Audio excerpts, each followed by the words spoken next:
Hi, everybody. Welcome to our live stream. I'm Lauren Ramanzi, the co-founder of Hold It, and our mission here is to create a community for sharing ideas and knowledge in a safe space through interactive live streams and Q&A, with the main focus of focusing on human connections. So here today on our live stream, we'll be talking about startup accelerators with the amazing Shanna Greathouse of Piggyback, who's going to talk about her experience throughout. So I'm going to invite her on now. If you've seen any of our other live streams, you may have seen her before. She's really smart. She's been through a lot, and I'm excited to hear about her experiences and share some of my own as well. Hi. How are you? Good. Good to see you. You too. Awesome day. Beautiful day in Cleveland. You look very nice.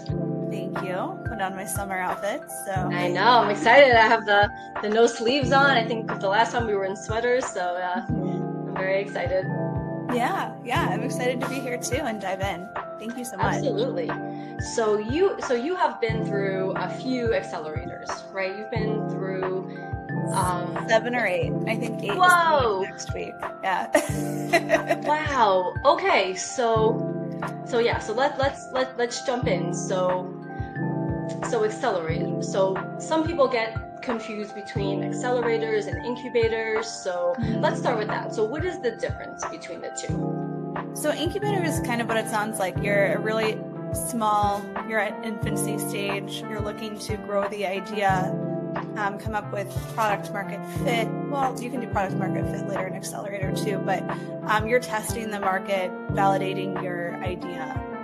And then an accelerator is really toward taking that idea to market and scaling it as well. Okay, very cool. So I know you've been through a few accelerators. Do they offer different things? Because I kind of went through an existing business version of one through the Goldman Sachs 10,000 Small Businesses, and we can talk about that a little bit later, but that was through all ACEs, and I know that accelerators tend to be more for startups. So, is there a difference between all the different ones that you've gone to? There are different specializations, I would say. I've been through, for example, National Science Foundation. I've been through actually 2 rounds of the I-Corps program, and that's really about validating the idea. They're really tailored or customized for graduate students who are also doing research.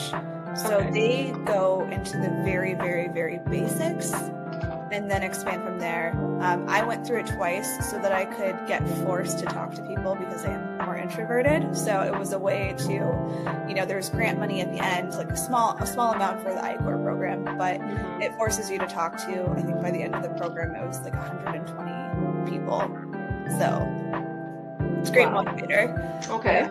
I've been other accelerators that are just focused on one aspect. So Jumpstart has, which is a Cleveland VC fund. They have one specifically for digital marketing, which is not something I've really been in before. So that was really helpful, going through everything from SEO to video editing to content scheduling. We have a question. What's the ideal time? Let's see. What is the ideal time for you to go to the accelerator route with your startup? Do you need to be VC funded, or is it when you have a production version of your idea that is already in the market? Yeah, I would say for accelerators, it's good to have an MVP. And the MVP doesn't have to be, it can be manual. I say that for like applications. If you have a proof of concept that is more, I'm manually coordinating people. So for Piggyback, the example would be if we had gone this route, we could have manually gone door to door, talking with neighbors, and then bundled that way and then presented them to contractors. That's a good enough MVP, I would say, to go to an accelerator. And then from there, a lot of the accelerators have coders on hand. So like that's nice. Yeah, part of the perks, like for example, Jumpstart just rolled out a software accelerator, and they're doing in-kind funding for actually building out MVPs. So okay, that's interesting. Yeah, it doesn't Okay. have to be as fully baked as you would think. Certainly not VC funded. A lot of people use accelerators as a way to get initial funding, especially if they don't have a deep network for friends and family rounds or angels. Sure. So when you go through accelerators, you have to give up equity, right? Or how does it work? Or Not does it? necessarily. It depends on the accelerator. Some require it, some don't. Like one of the accelerators we're actually talking to now, so we might be on to number 9, is what you get. You do give up a portion of equity, but they serve as a matchmaker with investors while also having you go through some kind of a business plan refinement session with them. Okay. Yeah, because I was reading that, obviously, in the past I've researched accelerators, just in general, and we've thought about doing it for Pole Did at some point, and, I did read that it seems like almost all of them do have some sort of like an equity type of a thing. Now, is that certain types of accelerators, or is it just unique to the accelerator itself, maybe? It's unique to the accelerators. A lot of them are funded through like the Economic Development Fund. Mm-hmm. So then they're getting government fund to stimulate the economy, and they get funded based on, their output, essentially, how engaged they are with the entrepreneurs, what kind of services they're providing. So the accelerator becomes an extension of that, and it locks in they're getting paid for it too. Like the funding also includes their salaries. So Jumpstart for a long time was that way. We're like for the digital accelerator that I did, digital marketing, it was 7 or 8 weeks. I had great consultants that came in every week and proctored it, and there was no equity involved, and there was no initial payment either. Okay. Very cool. So the goal of accelerators then is to help you expand your idea and to also get funded. Is that correct? Or to at least help you put you in front of investors? Like that's something where like I've kind of seen different things from different accelerators. So so tell us a little bit more about that. It depends on what the accelerator you choose. The one I'm finishing up right now is through Sea Change. It's for social enterprises. It's a really great one. It is actually nationwide, so encourage anyone to take a look at it.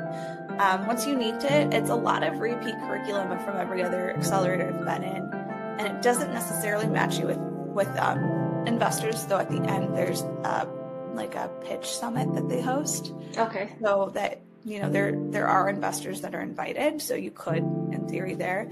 But for me, it was more about understanding the requirements to confidently say that you're a social enterprise and you're a en route to become a B Corp certification. For us is what we're looking for in the future.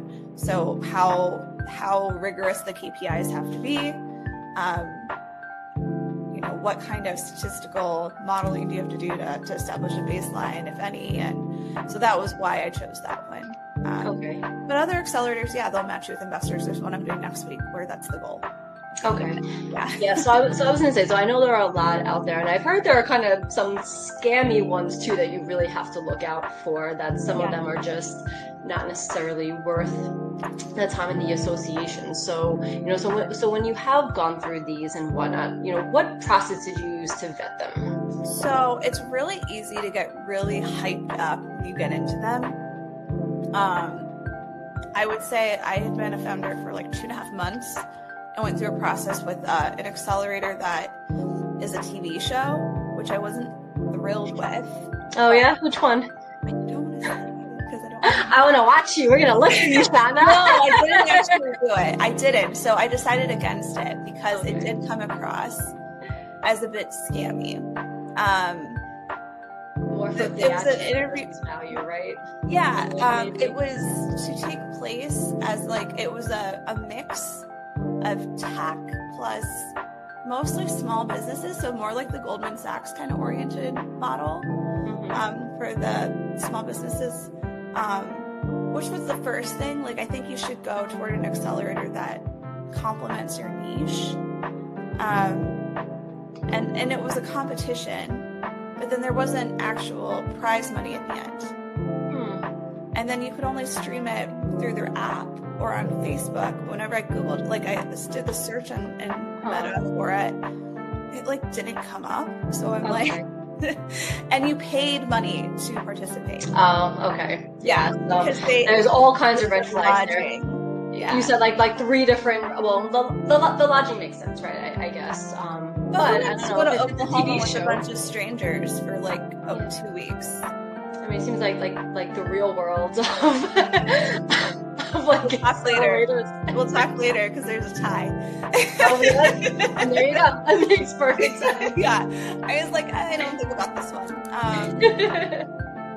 So I passed on that one. So yeah, I think you have to ask a lot of questions, see what you're actually getting out of it at the end.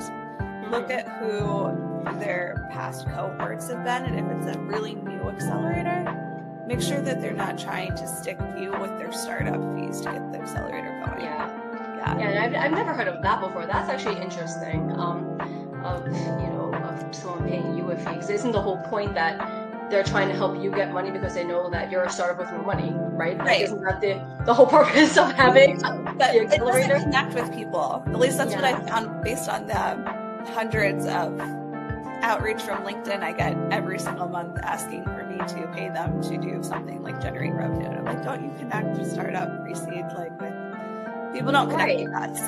Yeah, no, exactly. It seems like it defeats the entire purpose. It's like you're reaching out to the wrong audience if you're trying to find someone to pay you money. Like somebody with a startup doesn't have money to give you. They're trying to accelerate their business in order to do that. Oh my goodness, that's so funny. So also just like I'm gonna take a quick break for anybody. If you have any questions or if you wanna come on join us on the panel to to share any insights or ask questions. You can raise your hand or ask questions in the Q&A, or of course just BS and chat with each other in the chat now and afterwards. So just throwing that out there if you want to join us up here. We're not going to charge you. Maybe you'll get paid in equity, right? Unlike the real world of accelerators. Yeah, I will tell you about that one. Like they had me until they're like, and it's in Oklahoma, and I'm like, not paying $4,000 to vacation in Oklahoma with a bunch of strangers. So the application process. Oh, you know what? It's funny. So I feel like so Sami's Mal just asked a question which I think might be similar to what I had just asked. So how do these accelerators decide which startups to onboard to help them? I think they're asking how do they choose, and that kind of goes along with tips for the application process. So let's start with the question. So it depends on the accelerator. Right. Just so you know, Y Combinator is the gold standard, and they're harder to get in than all of the Ivy League schools combined. And my mentor went through the application process to actually be flown out there and interview, and it was wild. He said for the people that actually did make it, so he flew with his co-founders to San Francisco and completely paid for by the Y Combinator. Oh, wow. Food, lodging, whole 9 yards. He was there. They had a decision with him within the day. I want to say that's good. In a couple of hours. They're looking for polished. If you're looking at Y Combinator, it's like polished. Yes. Pedigree, connections, industry knowledge, secret sauce, and scalability. I was just reading the other day that there's a really large percentage, and I should find this, I'll put it in the chat afterward, of I think the vast majority of the people who do make it onto Y Combinator work in one of the FANG companies. So FANG is, I'm trying to remember, it's Facebook, Alphabet, I always forget the other. Is there another A or is it one A? No, probably Amazon's in there, I would assume. Amazon, Nvidia, and so G is, it wouldn't be Google's, that's Alphabet, right? Yeah. I forget what the G is, but yeah, I hear that that you have to work for one of those, live in San Francisco, have the tech background, come from a good school, or at least drop out of one, that's yeah, the drop or out something. Yeah. Which is kind of a shame. And Netflix, yes. Netflix, thank you. Yes, Netflix, that's good. Although now it probably would be NVIDIA over Netflix, but Oh, Netflix. Got it. Yeah. it definitely wasn't Netflix. So like it's funny. I've heard some, people kind of having beef. I don't know if it's just hating beef or whatnot, but I know Techstars is really coming up in a national way. They're opening up incubators in different places. Yeah, they just opened, and I interviewed with Gabby down in Cincinnati through a referral. So thank you, Cindy, for that. So we're still waiting to find out, but they closed, I think, the Detroit one, but they opened the Cincinnati one, and they shifted people from Toronto down to cover that one. So they are opening up in new markets. Techstars is, I would say, like next after Y Combinator. So, yes. Yeah. Those are the two main ones that I've heard of. And Techstars is definitely up and coming. And I do know it does seem to cater more to females because Y Combinator historically is very, and this isn't meant to be like a woman like type of a conversation here, but it is the fact that Y Combinator is the percentage of women without a male co-founder is very low. So I feel like Techstars is a little bit more accessible and diverse. No, I agree with that. I agree with that wholeheartedly. And one of the perks that you get is you get AWS credits, you get, there's a lot of other things that come with it. So it's not just like the monetary thing, which Y Combinator, I think, just upped the amount that they're paying out at the end. Okay. It's also all the in-kind services and perks and things that you get along with it, which are very helpful. Is there something else? Very cool. Let's see. Oh, no, that one's like 13 minutes ago. What are some ways, here we go, what are some ways to make your business or startup idea stands out to get the attention of accelerators or incubators? It has to be novel, or have a lot of traction. Yes. Yeah. So do you think it has to have a lot of traction at the onset or have the potential for a lot of traction? Because I know scalability is obviously a big factor, I would think. Yeah, it depends on the accelerator. I think for like a Techstars, it would be traction. Just because the competition is so high. But if you go to local accelerators, like I keep falling back on Jumpstart, but there are other ones in the Cleveland area too. It can be the potential as well. Also, belief in the founder's passion, how the founder presents really goes a long way, just like with pitch competitions. I mean, a lot of times the accelerator application process, you submit a pitch deck, you answer a bunch of questions, and then about 50% of the time they require a founder video. So you're pitching anyways. So presence goes a long way as well. Yeah, I would think that the video is probably the make or break for any application, because ultimately people can be very good at putting things down, and I come from the world of experiential marketing, and